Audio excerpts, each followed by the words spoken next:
With that established, we are going to transition over to the economics on spectrum sharing panel. That panel will be moderated by Giulia McHenry. Giulia is the chief of the Office of Economics and Analysis at the FCC. She also worked at the NTIA, and I had the privilege of working with Giulia on a project there, and I can tell you that she brings a ton of great leadership and energy to whatever she does. That energy and leadership was brought here to this panel, and she helped bring this very talented and diverse list of panelists here. I can honestly say that in my planning for the conference, I was stuck on these papers by these authors more than any other papers that I saw across the agenda. So I'm really excited to see this panel. And from that, Giulia, take it over. Thanks, Mike. Well, thank you for inviting me to plan this panel and to moderate this panel with you. It has been a pleasure to work with you again, and always miss you from the FCC. So thank you all for joining us for what I think will be a vibrant panel. And I am truly excited to see everybody here. I have worked in various ways with everybody here, and it's really exciting to see them all on a panel. So without further ado, we are still waiting for one person to join us, but we're going to kind of dive in and get started, and hopefully they will join us when they're, 6 people statistically. I think we're going to have some technical difficulties. So if that's it, then we're good. So I'm going to start by introducing everybody and then let everybody kind of present their thoughts and ideas for a few minutes, and then we can kick it off with some Q&A. So first, I want to introduce Martin Weiss. He is professor of telecommunications at the School of Computing and Information at the University of Pittsburgh, aka Pitt. So Martin is really our self-described spectrum anarchist on the panel, and that's probably the way to think of him. But he's also a wonderful person to work with. So he is the associate director at the Center of Governance and Markets at Pitt, and the lead of the research working group on economics and policy at Spectrum X. So Martin is both an anarchist and a leader. Moving on to probably one of my favorite PhD JDs, Sarah O. Lamb is senior fellow at Technology Policy Institute, better known as TPI. Sarah has both her PhD in economics and her JD from George Mason. And many of you may know Sarah from the TPI podcasts To Think Minimum. You will recognize her voice from those. And Sarah has also written extensively and published a number of really interesting papers on telecom, law and economics, regulatory analysis, and technology policy. I think, as all of the panelists now know, Sarah is prolific and very quick. So I'm excited to hear her ideas. We are still waiting for Edgar Rivas, so I will introduce him when he gets here. But Carolyn Kahn is chief spectrum economist at the MITRE Corporation. Carolyn works across government, industry, and nonprofit organizations to help solve the most difficult spectrum problems for a safer world. Her research has included developing whole-of-nation solutions, including in areas of broadband delivery and adoption, 6G, spectrum valuation, spectrum macroeconomic modeling, risk-informed sharing and management, and ORAN.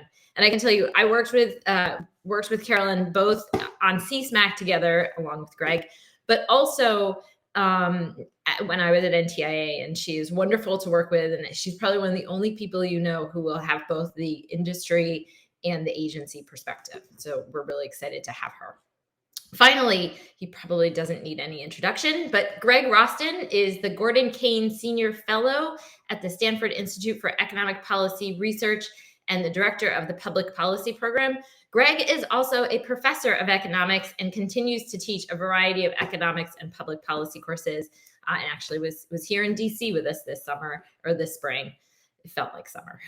So Greg served as the deputy chief economist at the FCC, where he got to work on both implementing the Telecommunications Act of 1996 and designing and implementing some of the first ever spectrum auctions that we had here in the United States. And in 2011, he was also a senior economist for transactions for the FCC on the proposed AT&T T-Mobile transaction. That was fun. So with that, I think we have everybody introduced. So I'm going to turn it over to folks, and I am hoping that others know how to get your slides up because I don't. So, but we're going to start with the anarchist and then try to rate. So starting with Martin, kick it off. So thanks, Giulia. Thanks for the wonderful introduction. And thank you to my fellow panelists for joining me. It's really an honor to be on the same stage with each of you. So just briefly, this idea of spectrum anarchy is a concept that we've developed at the Center for Governance and Markets a couple of years ago. Next slide, please. So what is it? The idea here is a radically decentralized spectrum use regime. And I think it's leveraging a couple of things. One is the realization that there is a huge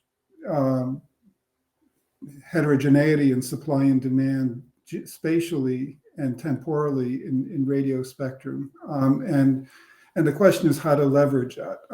I was struck by John Chapin's comments yesterday by, kind of challenging us to think about radio systems that are now much more easily changed ex post. Even, thinking about what Evan was just talking about in terms of unlicensed spectrum, how it leads to tragedy of the commons. Well, it can, except that we can also govern spectrum differently. There's a huge literature on common pool resource governance that we've been trying to apply to spectrum. And spectrum anarchy is essentially the branding term that we use to address a lot of that. And so what we're talking about is spectrum management that's biased towards local governance. And of course, it's a project from our center. Next slide, please. So why do this? Again, there's a huge degree of unevenness in spectrum use in time, space, and frequency. But the way we've formulated policy, again, this is general, and I'm sure you can think about counterexamples, but we tend to have a think local, act global policy posture where we make global decisions about local problems. You think about, for example, the radar altimeter issue. It's an issue that is specific to particular regions around airports, and we should be careful not to make a broad policy prescription based on a very local problem. Other localities may have different priorities and different problems, and so we should allow for the heterogeneity of different kinds of solutions. And spectrum anarchy basically asks us to act locally, but think globally. I mean, again, spectrum, depending on the frequency band that you're in, does have global allocative problems. Again, I won't make the point again because I've already made it, and this jives with what John was talking about yesterday. And I think as we think about mid-band and higher frequency bands, we do have fairly constrained propagation environments, and so this idea of local first is much more reasonable. And finally, I think there's a lot we can learn from what I call unassigned spectrum. Unassigned spectrum are those bands that don't have spatial licenses. So it's amateur radio, it's unlicensed bands, it's some of the radar bands, some of the scientific bands. They all have a way of governing themselves. I think we can learn from that. Next slide, please.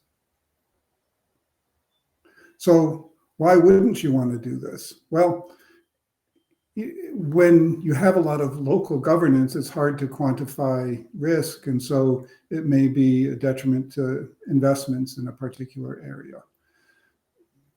The spectrum anarchy basically at least initially assumes that we're all cooperative users, and we all know that that's not the case. We have radio pirates, we have other kinds of people who want to disrupt spectrum use for a variety of reasons, and you have to have a mechanism for dealing with that. Another big incentive problem is, when you have these differing local solutions, you have a potentially large number of different communications regimes. And for carriers, that gets costly. And so, the question is, how do you balance cost against benefit in these areas? As Edgar and Evan reminded us, how can we get revenues from this, right?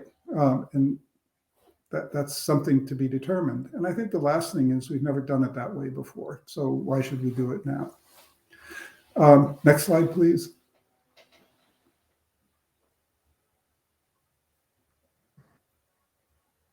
So basically, let's free spectrum, and I'm going to co-opt the Occupy movement, and let's start occupying spectrum in different ways. Thank you very much.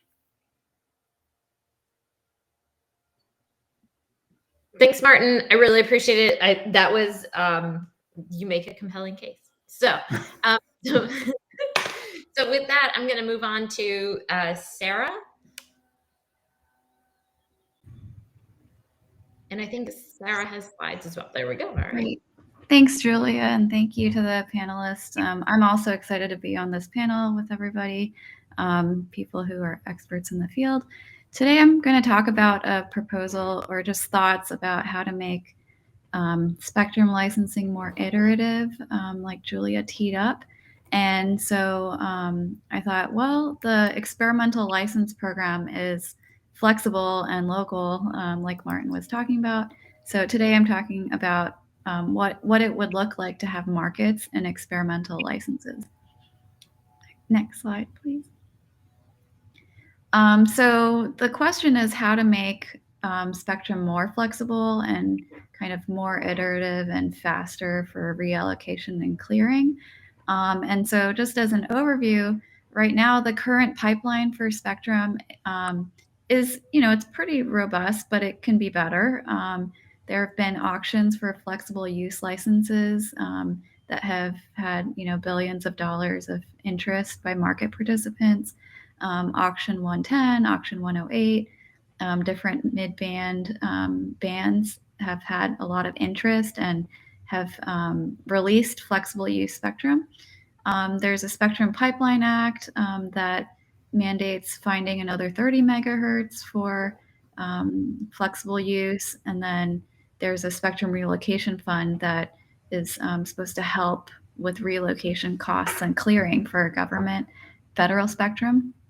So I think this is kind of the landscape currently, and we're thinking, well, how do we make it faster? How do we find more spectrum?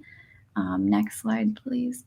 So there's room for just new ideas. And in my next slide, I have an idea for expanding the experimental license program. So in the experimental license radio service, there is a subcategory of STA, Special Temporary Authority licenses.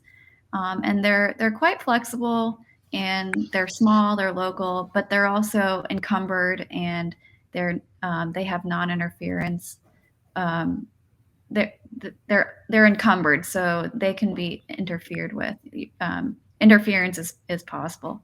And so next slide, please. There are a few scholars that have done studies, mostly from Martin Weiss's group. Martin, I had already cited that Bustamante paper a lot. That was kind of those two papers were kind of core to this discussion draft paper that I wrote. And you had forwarded me that paper. I was like, oh, yep. Because I think one of your students and scholar Pedro Bustamante, who I haven't met yet, but he did a survey of the experimental program and found a lot of interesting statistics that experimental licenses have been issued over pretty much every band in the ITU spectrum table. And that's like 74,000 different frequencies.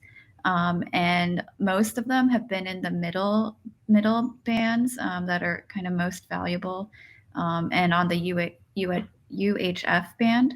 And these licenses I believe can happen on federal and non-federal spectrum on incumbent bands. they're very short term, so they're limited. STA authorizations are limited to 6 months. The experimental licenses broadly are allowed to be licensed up to 5 years. And the majority of ERS licenses are issued for 2-year terms. And in chatting with other folks who are familiar with these licenses, like within NTIA and IRAC, there are a few companies that kind of are repeat players, and they're getting a lot of value out of the experimental licenses that are free, and they're using them for video broadcasting of sporting events and NASCAR and award ceremonies. So next slide, please. There's a subset of users who are using it for, presumably commercial uses, but then there are a lot of companies that are using it for R&D purposes. And so like Boeing, Lockheed Martin, Raytheon. And in the 3.1 to 3.3 gigahertz band, when they were clearing it for auction, they had to clear experimental users that were there as well. And so in the report and order and further notice for proposed rulemaking for that docket in 2020, there was a listing, or there was a description showing like that they had to clear some of the users that were there experimentally. So this table shows just a little bit of what's happening, that on this valuable band, there are all these like smaller uses that are legitimately on the unused space through the experimental program. So that's really interesting to me as an economist, because that shows that there's market demand, that there are actual uses for short-term spectrum licenses that are encumbered and that can accept interference. Now, you're not going to build a national network based on these really short-term licenses. So in my proposal to create a market for these, you might not see billions of dollars from wireless carriers, but what you do see is that there is like robust demand. Robust in my mind, meaning like a lot of different players and a lot of different places and creative uses. So that indicates to me like, oh, there could be a market here. And what components are needed for a market? Like fees and payments. So next slide, please. And so my idea is like to create markets, and to do that would require some statutory authority to have intermediaries. So in this discussion paper, I call it a Spectrum Exchange Act that would authorize exchanges by private firms that can be managers, that can interact with the facility, and then the companies would register with the facility and be able to broker these bids and auctions. And there would be a method of having pre-approvals or attestations about interference between the licensees and incumbents before they approach the facility. So a lot of like contract and legal infrastructure to make it possible to have even more transactions than currently. I mean, a critic might say like, you don't need that much infrastructure because what's wrong with the current program? Like the FCC can handle the current throughput.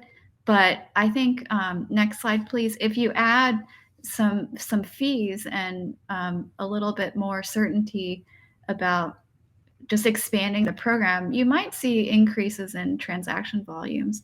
And then another building block to this proposal would be allowing the federal spectrum users to get monetary fees or revenue for usage of federal spectrum. And currently that's prohibited under the Miscellaneous Receipts Act, but Congress could write into a statute the authority for the government to receive receipts for spectrum. And then I just say, to handle all those transactions, Congress could create like a federal spectrum contribution company, like a like a USAC or a Fannie Mae or some sort of intermediary to handle the money that goes back to the federal government. So rather than getting all stuck in NTIA or IRAC or Treasury, there would be like a separate entity that could handle the bookkeeping and accounting and the other things like spectrum valuations, like the intangible asset valuations that are very specialized and difficult. So anyway, next slide, and that's about it. That's a new idea, something to noodle over, and I have a discussion paper that will be posted soon. Thank you. Thanks, Sarah. That's great. And I, like I said, she's prolific. I really appreciate the discussion paper. I think it'll be fascinating to see. So since we now have Edgar here, I'm going to quickly introduce Edgar and then let him talk a little bit. So Edgar Rivas is a legislative assistant in the U.S. Senate for Senator Hickenlooper, who's from Colorado. Edgar is the senator's principal advisor on all things Senate Commerce, Science, and Transportation Committee, including technology, telecommunications, cybersecurity, privacy, space, science, trade, and transportation issues. Speaking of George Mason, Edgar received his bachelor's in international relations and his master's in public policy from George Mason as well. So with that, I'm going to kick it over to Edgar to maybe bring us back to reality. I don't know. Thanks, Giulia, and thanks everyone for having me here. And as obviously with the Colorado flag behind me, we're so thrilled to be part of this conference, and we're so proud to represent NTIA and ITS in Colorado. As everyone has mentioned already, telecommunications is such a dynamic policy arena, and I'm biased in saying that I think it's one of the more dynamic portfolios to have as a staffer on the Hill. So I'm really thrilled to be speaking to you all today about all things spectrum. Again, it's such a hot topic in the telecommunications world today. As it's already been touched on, and I'll just be very brief with my opening remarks, we can move on to Q&A and have a lively discussion. Spectrum is so critical to supporting the scientific community and research. In the development of advanced communications and 5G technologies, and we'll see when we get to 6G down the road, and other everyday applications that we really rely on. And I think that just underscores the importance of the demand that has skyrocketed for spectrum, both on a licensed and unlicensed basis in recent years, which is why we're here today to discuss how can we develop a regime where we are sharing and coordinating and researching spectrum in a way and managing spectrum in a way that we're maximizing its value for all users, both federal and non-federal. And I think some of the proposals that have been brought forward today are really, really fascinating, and I'd love to dig into those in a little bit throughout the discussion and throughout the conference. But one thing, obviously, from Capitol Hill that we are thinking about is what are the statutory and regulatory requirements that need to be paired and harmonized together to allow us to really maximize our value of spectrum and our use of spectrum in a cohesive way.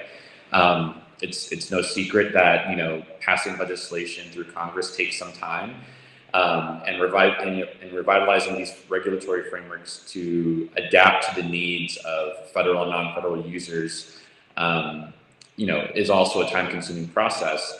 But we need to be sure that the policies we're putting in place and the frameworks that we're implementing are able to be adaptable over time to keep up with the dynamic pace at which we're needing to use spectrum. So, I think two other points I'd love to kind of close my remarks with are, obviously NTIA and the work that ITS does is very fundamental to all these tricky questions, but in particular, on the research side, what are the frameworks and what are the guardrails that can be alleviated, if you will, so that we can be doing more proactive research into propagation models and identifying, what appropriate uses of spectrum bands are. And then on the coordination side of the equation, how can we establish these frameworks in a way that we're building trust between NTIA, FCC, and all the other federal partners who use spectrum. I'll take this opportunity to applaud the work that NTIA and the FCC have been doing in recent months to really, reaffirming their commitment to spectrum coordination and planning. And I think that's a great first step. And I like I said, I'm over the moon to be part of this conversation, because I think the outcomes of this conference will help build on that framework and foundation to allow us to use spectrum to the maximum extent we can. So I'll end with that, and then I'll kick it back over to Giulia to lead us into the Q&A. Thanks, Edgar. I really appreciate your comments, and I think it's nice that we're now going to turn to Carolyn, who I do think has also kind of been thinking quite a bit about that, the line between federal and commercial, and how we can work better together. So with that, I'll turn it over to Carolyn, and I know she has slides there. Great, thank you so much, Giulia, and it's great to be a part of this panel and really great perspectives sharing. So I was very excited about ISART's theme this year, and I'm trying to build upon it and have a few upfront remarks about evolving economic and policy mechanisms to support spectrum sharing, and then look forward to the discussion afterwards. So next slide, please. So there's tremendous technology developments underway, but these must be coupled with economic and policy innovation in order to be successful. So we have spectrum repurposing that's governed by executive and legislative mandates, such as the Commercial Spectrum Enhancement Act, which established the Spectrum Relocation Fund, or SURF. The SURF reimburses federal agencies for some of their costs to repurpose spectrum. There's also legislation that explicitly mandates spectrum repurposing, like the Spectrum Pipeline Act and also Mobile Now. But this current process of repurposing spectrum from government to commercial users is unsustainable. And spectrum sharing is a more flexible and sustainable approach, but it must be supported by economic and policy mechanisms. Next slide, please. So some thoughts on economic and policy mechanisms. We could implement something that's a more agile approach, as put forward in the ISART call for proposals. And so agile approaches are used in other contexts, from software development to acquisition, systems engineering, and testing. And a more agile approach could potentially be applied to spectrum policymaking. The goal would be to build upon and improve where we are today. So to improve our current processes without adversely impacting safety or risk.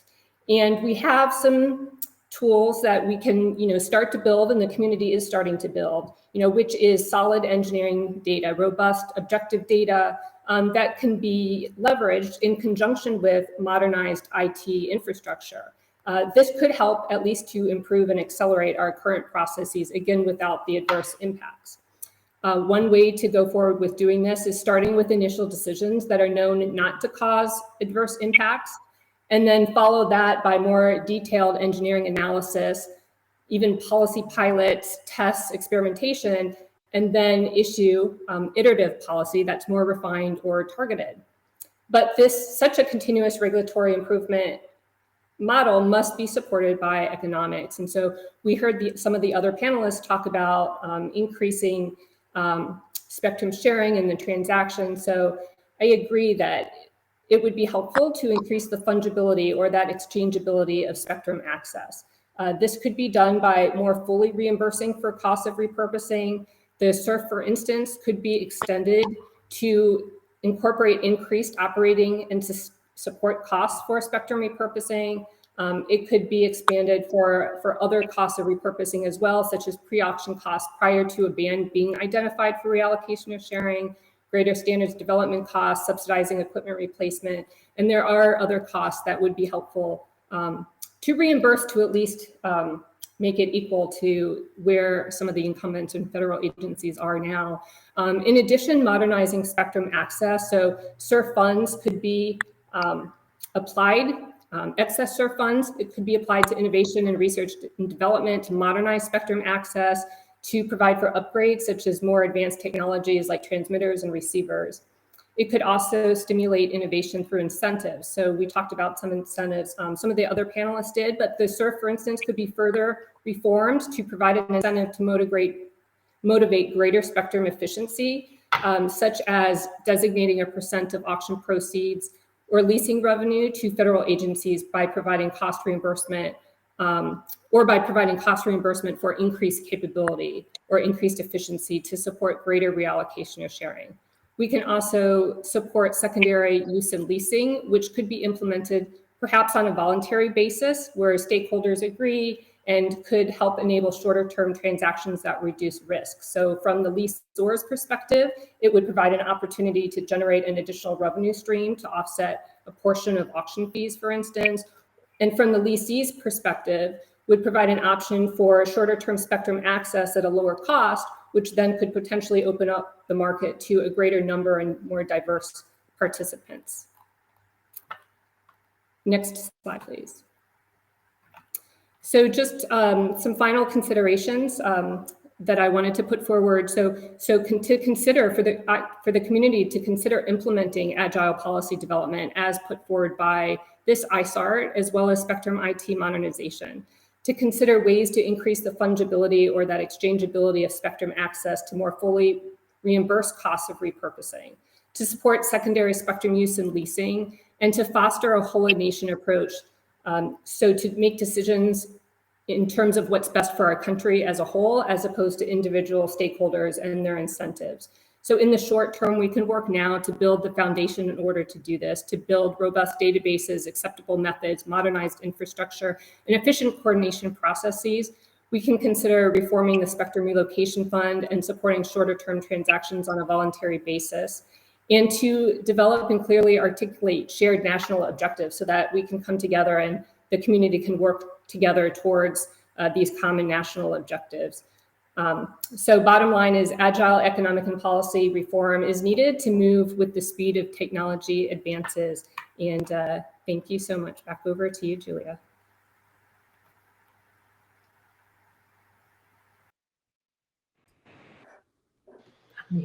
The unmute button gets me every time. Thank you, Carolyn. It may be that I've been talking a lot about agile development this week in other contexts, but I think that has a lot of appeal and is really interesting. Okay, so we are going to turn it over to Greg to wrap all these amazing ideas up and start making sense of all this. So, Greg, take it away, please. And I don't think you have slides, Great. right? I do not have slides. I'm from Silicon Valley, so I don't have slides. This is so I want to thank you, Giulia, and thank ISART for putting this on. This is great to be here with a great panel. I think our panel is really diverse, not only from viewpoints, but Sarah came up from our previous talk as an organization group to come out with a paper. Others had slides, and Edgar and I came up with bullets.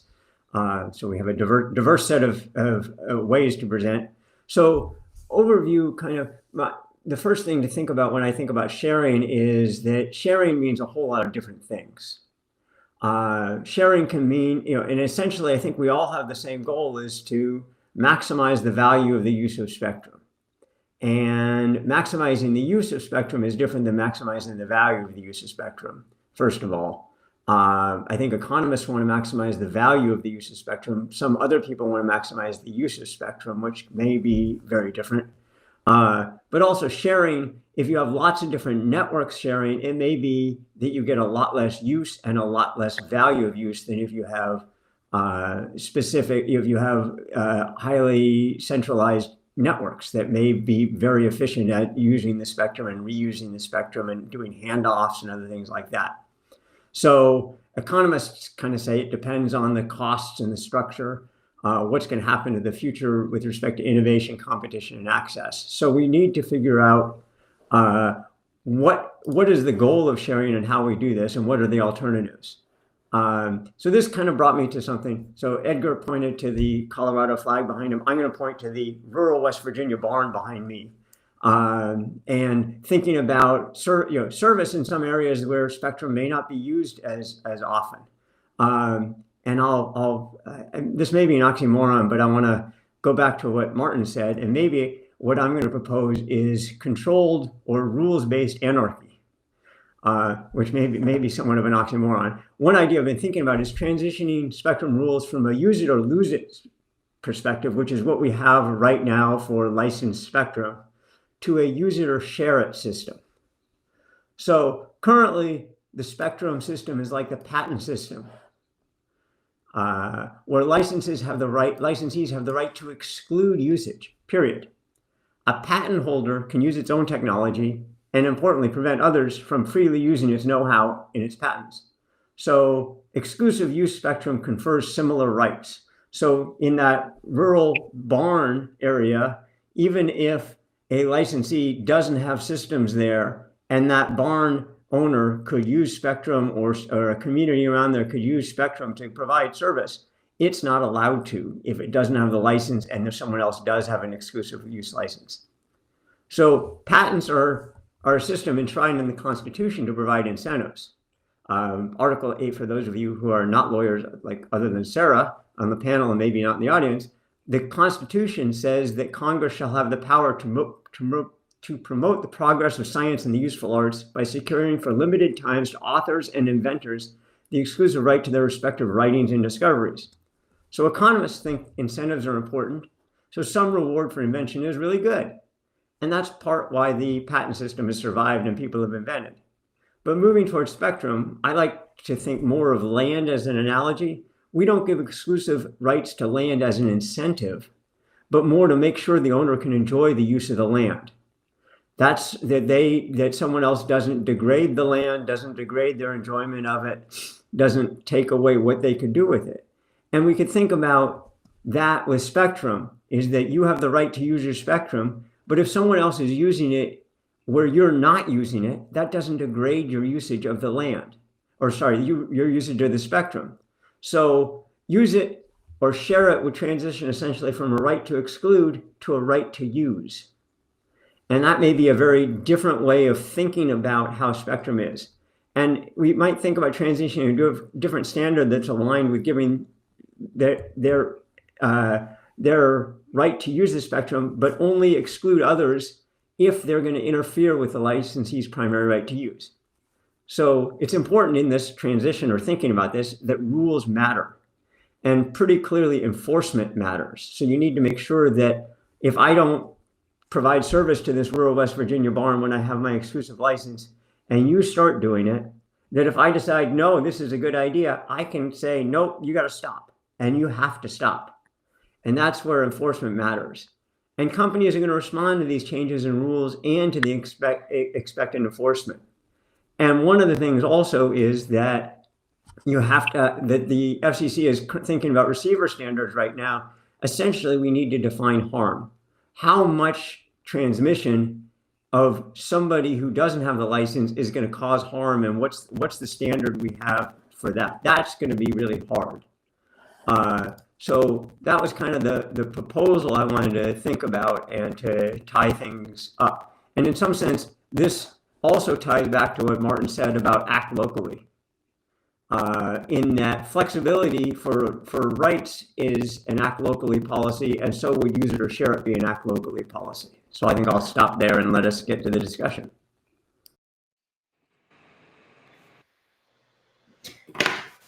Thank you, Greg. That was great. I really appreciate, actually, you did a great job of wrapping it up and bringing it full circle. And I have to say, the diversity of this panel is going to make my job really hard. So I've been sitting here debating with myself where to kick it off. And I think I want to sort of touch on a few themes just to acknowledge them and recognize that there is a lot of amazing ideas here. And recognizing that spectrum policy has always sort of, operated with a set of tools. And I think there are a lot of ideas of potential tools here. So I don't want to, dismiss any of it. But, just speaking sort of, I think the original concept, which I didn't talk too much about in the beginning, is this idea of, are there iterative approaches to licensing and assignment that might do a better job of finding, as an economist, I think of value from the spectrum. And as Greg, I think Greg made a very good point. There's a difference between usage and value in a lot of cases. There is a sense that I love this theme of local, which is, national policy doesn't always do a great job of ensuring that there's usage locally. And there's a lot of room for improvement there. I think thinking of the ideas of temporary licenses and uses of the spectrum, which may be, and I agree, I think this concept of harm is a really important one, but maybe maybe doesn't necessarily harm other users at the same time that it does, it has some value and potentially some economic value for the future.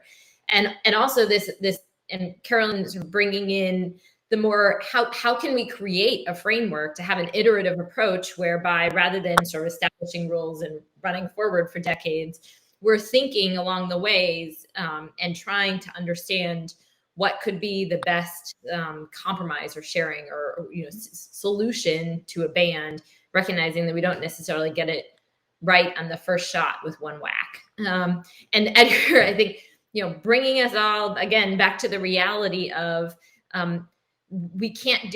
there's very little that we can do without both FCC and NTIA having some authority, and that authority comes from your boss along with his colleagues, and what that means, and that we have to do this all within a framework of laws and statutory responsibilities. So thinking about all of these concepts, I am going to sort of take the out of starting to ask questions round robin, but I also, please feel free to raise your hands and chime in, because I think there's a lot of cross dialogue that I want us to be able to have here. And none of you can kick me under the table. So I'm going to go a little bit off script and start asking questions that maybe you didn't put in your list of questions you'd be willing to answer. So please feel free to tell me to back off and ask a new question if you want. So Martin, I want to kick it off with you. Again, like I said, I love this idea of thinking locally about how we can use the spectrum better at a local level. Has your team given any thought to how this might fit into a frame, how you can fit anarchy at the local level within, the larger statutory framework to create more value? Well, we don't have a lawyer on the team, right? So I can't say that we've thought about that in depth. I will say, though, that that there, just Greg's comments reminded me of this, that there is a framework that, at least as a non-lawyer, that I'm generally aware of, and that is usufructuary rights, right? Where you have the right to use something as long as you don't diminish somebody else's use of it. I've actually spent a little bit of time trying to find experts in this in the US, and I haven't yet tracked that down, because I think that would be a useful legal framework. It's not necessarily a statutory framework, though. I guess, I like the idea of use it or share it. I think that's a useful framework going forward. But I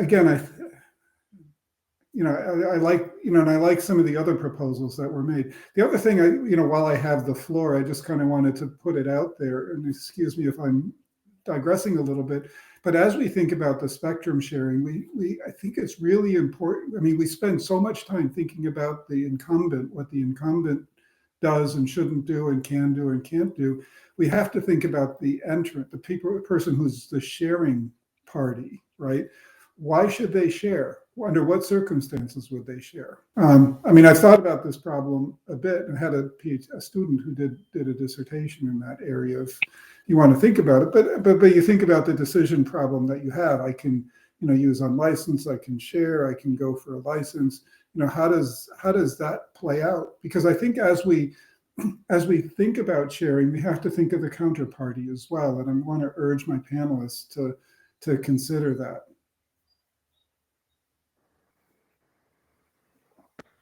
Thanks, Martin. Can I jump in? I think you're absolutely right, Martin, that if you came up, for example, in my use it or share it, it could cause incentives for the incumbent to overinvest to try to prevent competition or prevent somebody else from using it. So you're right. You need to think about the effects on both sides of this.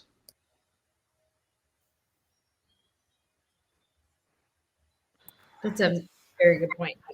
For usufructuary rights, that's like water rights, right? That if you use it, you don't affect other people. I believe that. Well, I was thinking more of land rights, right? So if I go, like in England, you can hike on people's land as long as you don't damage crops or whatever, or where this came into my awareness was some of Tom Hazlitt's work in Central America, where they were using the usufructuary framework specifically for spectrum. But again, I'm not a lawyer, and I'm really certainly not a property rights lawyer, so I can't really speak to the where and how and when it applies. If you can point me to somebody who is, I'd really love to talk to them. Thank you, Martin. Anybody else want to chime in? I can jump in. So, I think if realistically we could put it into practice and implement it and still, protect the critical safety missions and not cause any safety issues or risks, sounds like a good path. I think also kind of the situation we're in is, spectrum was originally allocated over 100 years ago. So we have these incumbents with that are very invested, a lot of systems in place. And so how to accommodate these new users with all of the emerging technology, which is really drastically changing, nothing like how it was, over 100 years ago. And, there was a question also in the keynote about different systems with different physical properties and how can that be considered in this whole kind of framework. But here we are with a lot of systems in place. And so it is very challenging. And, I think there's a lot of great ideas with spectrum sharing technologies and, wanting to get it right with the economics and policy to go with it. I agree. The diversity of users is really interesting. And I think particularly when we're thinking about sharing federal to commercial, it's certainly a major concern and thought. So, all right. So thank you all. Unless anybody wants to jump in, I'm going to turn it to Sarah and ask her a similar question, which is, how do you see, and I know you sort of generated this proposal right now, so I know it's not fully fleshed out, but how would you see something like temporary or short, very short-term licenses with relatively few rights? How would you see sort of a secondary market for those fitting within the bigger framework of, of sort of commercial, of FCC and NTIA, commercial and federal spectrum use? Yeah, so this is kind of it's an idea to think about, to noodle over markets and STAs. I think what is interesting to me is that there's so much demand. I have an RSS feed that sends me all the experimental licenses as they're registered. They're from all sorts of users. They're in local places. They're small. They're hyper local. They're very small, like one day or a week, and they're limited to very places like campuses, or they're not at the census block level. And so on the one hand, I wouldn't expect actually there to be a lot of competition for particular licenses. It seems like everyone just wants a little piece and of their own and permission. In that proceeding, you saw Boeing has one campus, Raytheon has another campus. And so they're not really overlapping. And so I think there was a question in the Q&A, would it be expensive for researchers to want that access if it's not free anymore? And I would suspect that if there are no other bidders, that it would be pretty low of a price. You'd have to set some sort of way for the incumbent not to really charge a lot. But I can imagine there being a market with high transaction volumes, but maybe low monetary amounts. But then when you add it all up, there would be more access and more information. And so then in the paper, and I'll share, I'm happy to share my discussion paper. It's just very new, so I haven't fleshed it out yet. But I think these little amounts of spectrum, they're encumbered. I don't think they would be auctioned off for billions of dollars, but it would satisfy the demand for flexible use, quick access. And then, oh, and also it would allow for price discovery. It would allow for discovery of like, and testing of new devices. And you could actually see like where people are using spectrum and how much. And so it would be another dimension of gathering data. And I think what was interesting to me in looking at the STAs that are actually being issued, yeah, they're all over the dial, and they're all over the federal and non-federal users. And so talk about comprehensive and then relatively low impact. Like if there is like catastrophic interference risk, it's very limited, like to a small amount. And then the experimental program, it's also like very transparent. The licensees are supposed to register their equipment with the FCC and like the exact transmitters and like the time and use and that they're using it. So in a way, it's also like if you're doing something super secretive, you might not want to take advantage of this program, but it could. So I think there's potential there for markets, and so in thinking about it, I do think there would need to be like a lot of more infrastructure to handle those kinds of transactions. So yeah, but in terms of reality, I mean, there have been talks about spectrum exchanges for a long time, but I do think there are a lot of analogs between spectrum and securities like finance. It's very abstract. You know, they're abstract instruments that allocate risk and capital. It's really all like contracts. So it made sense to me that it would be in that kind of framework of law. Excellent. Thank you. Martin, looks like you have your actual. Yeah. No, I love the idea, Sarah, I have to say. I think, I love, first of all, price discovery. I think that's something that we're really missing in the spectrum arena, because we don't, there's a question in the Q&A about secondary markets, and I think partly they're hampered because there is no price discovery. It's not like wheat, where we can look and see what the futures price of wheat is.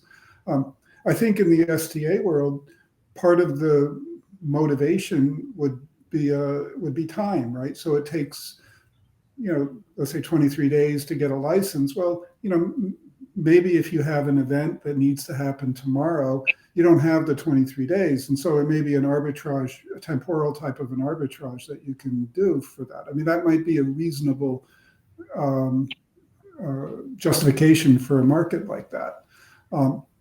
The other thing I wanted to say while we're talking about these markets is that spectrum markets are difficult because different frequencies have different characteristics. And so there's not perfect fungibility between different bands. We did a paper a few years ago where we were trying to explore, maybe having some kind of a way of translating one band to another, the value of one band to the value of another. And it's kind of imperfect because, different frequencies cover differently. They have different capacities, so you may want to use different bands for different purposes. So it's actually a fairly complicated topic. I mean, we can get into it, but I think that would be really going down a rabbit hole here. Excellent. Anyone else? Okay, so I am conscious that we only have 10 minutes left, and this could go on for a long, long time. So one thing I just want to ask Edgar before we get too far along is, when you're thinking about new legislation, and when you're thinking about sort of how can we use the spectrum more effectively, particularly in contexts where maybe revenues aren't eye-opening. What are you looking for in terms of priorities to think about what we can get authority to do? What are the priorities of your boss when thinking about these things? Yeah, no, I think it's a great question.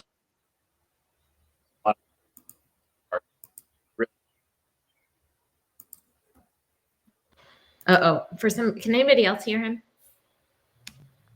Can you all hear me? No. Try again. Are you all able to, can you hear me now? Perfect. Sorry about my technical issues, but no, I think when the Senate's considering spectrum authorities and reauthorization of upcoming deadlines, I think there's going to be a lot on the table for us to noodle through. I think obviously in the near term, as I mentioned earlier, I think building upon and codifying the new coordination framework that the NTIA and FCC are working on is front and center.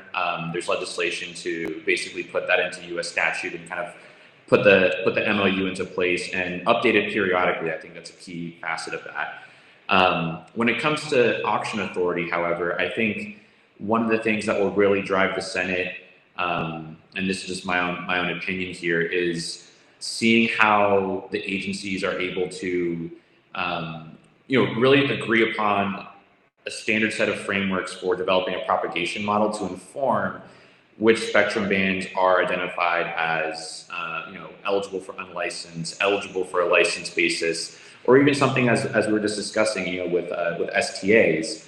Certain bands, as Martin was mentioning, have different capabilities and frequencies. And I think one add-on I would add to that is the type of mission or use that a user is trying to use a piece of spectrum for. Going back to our earlier discussion in this conversation, if an incumbent agency is using spectrum only periodically for certain types of observation missions, for example, those may offer different opportunities for sharing versus something that's a little bit more continuous and ongoing, such as the GPS system, and kind of maintaining those types of communications, on the battlefield or wherever else it may be.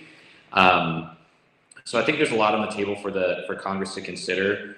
Another thing that I think will be really important for Congress, and this is an upcoming debate I believe we will have, is whether or not we will follow previous legislation and simply, condition in statute certain amounts of spectrum to be made available, say 500 megahertz or whatever else it may be. Or if we go the alternative route and say one specific band of spectrum will be auctioned off on a licensed basis by a certain date. And I think both routes that could be taken offer different considerations for Congress to consider.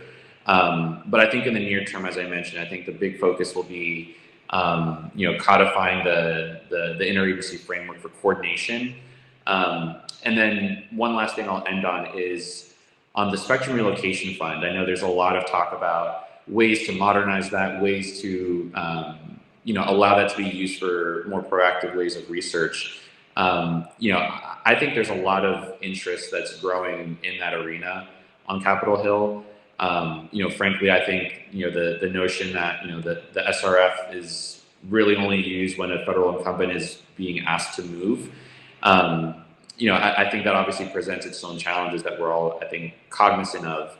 Why not transition it into something called, just like the Spectrum Research Fund? It doesn't have to be just tied to relocations, but it could just be tied to research on a go-forward basis that, allows for all the great things that ITS and other agencies are capable of doing, bringing that to the forefront. So, I think that'll be my response to what the Senate's priorities are. But obviously, there's a lot to consider, and I think these considerations of secondary markets with STAs and other types of ways to modernize the way we look at spectrum is really going to be fascinating in the next few months. And as I mentioned, Congress has a short deadline coming up, so we'll be entering these discussions very shortly.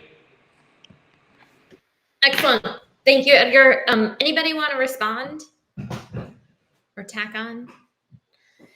All right, so we have 5 minutes left, and two distinguished guests. Carolyn, we talked a lot about the short term in terms of sort of implementing a more agile approach, what we can do. Do you have sort of the long-term goals as well in terms of where do you think how can we use an agile development process for spectrum rulemaking? Sure. So, an agile process, so doing things more iteratively would get decisions would be put forward quicker, so it could accelerate things. It wouldn't typically be the final decision, but it would be maybe a win-win decision or like a low-hanging fruit kind of decision that could be refined over time. So hopefully this would, like in the long term, it would accelerate in a good way and also make the decisions better and give the chance to, I mean, that the hard work still needs to be done. So, you could put forward the easy decisions that, there's confidence across the community on, and then having more time to do the hard work, the engineering, that so much of this is based on, and even doing economic and policy experiments, so that when the future decisions are made, that they are based on sound engineering, stakeholder input, and plus backed up with robust data, and IT modernization could just help support that effort.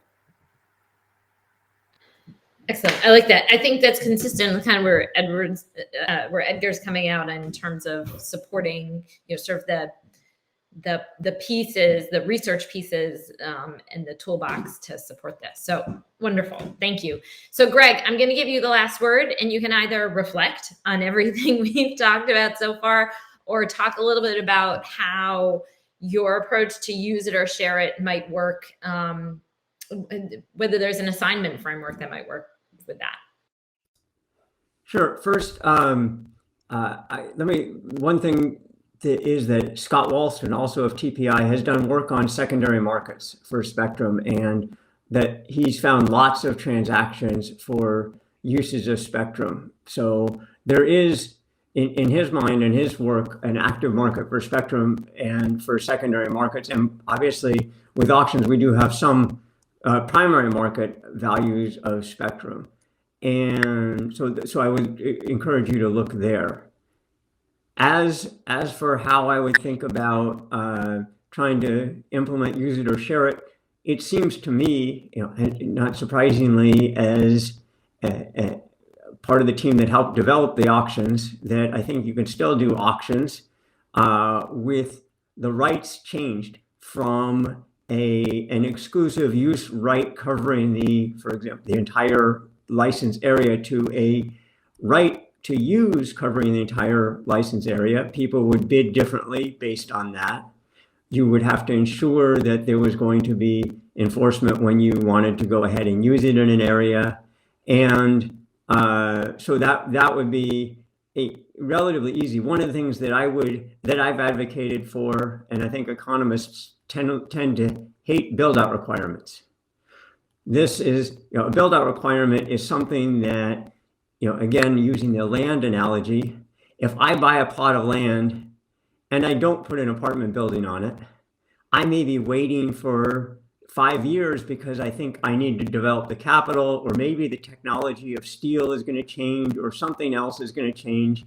And I want to keep this land vacant for a little while until I can get the right design or something like that. So the same thing might be true of keeping spectrum vacant for a little while until demand develops, or until 6G is available, something like that. So I may want to wait, but while I'm waiting, someone else's use does not degrade the spectrum.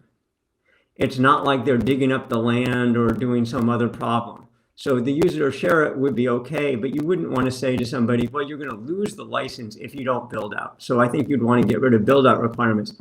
And now there's a legal question about whether it's very easy for economists to sit here and say, yeah, go ahead, get rid of build out requirements for licenses going forward. What do you do for all the licenses that have already been issued with build out requirements? Probably as an economist with rules, you say, well, you guys paid less. You guys paid less for those because you had build out requirements. Now, if we let you do it, there's a windfall, and you need to think about how do you deal with those kinds of different issues. But I think that the way of putting use it or share it going forward is relatively straightforward within the system. Again, subject to enforcement. So enforced anarchy, Martin. I like that. Enforced anarchy. On that note, I think we unfortunately are at time, and I unfortunately have a hard stop.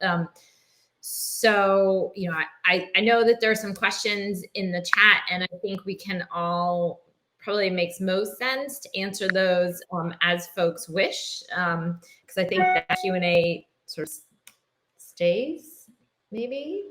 Mike might know the answer. But thank you all. This has been really a fabulous panel. And you are all have so much to bring to it. And I'm so impressed with all the ideas on the table. And I really appreciate all of your ideas. And hopefully we have given the broader conference some things to think about in terms of how to make this work from an economic standpoint. And thinking about evolving sharing. So thank you all. It's been a pleasure. I hope to one day soon see you all in person. But in the meantime, it's a real pleasure to have you all here. I appreciate you all taking the time. So thank you very much. Thanks, Giulia. Thanks, Julia. Thanks, Giulia.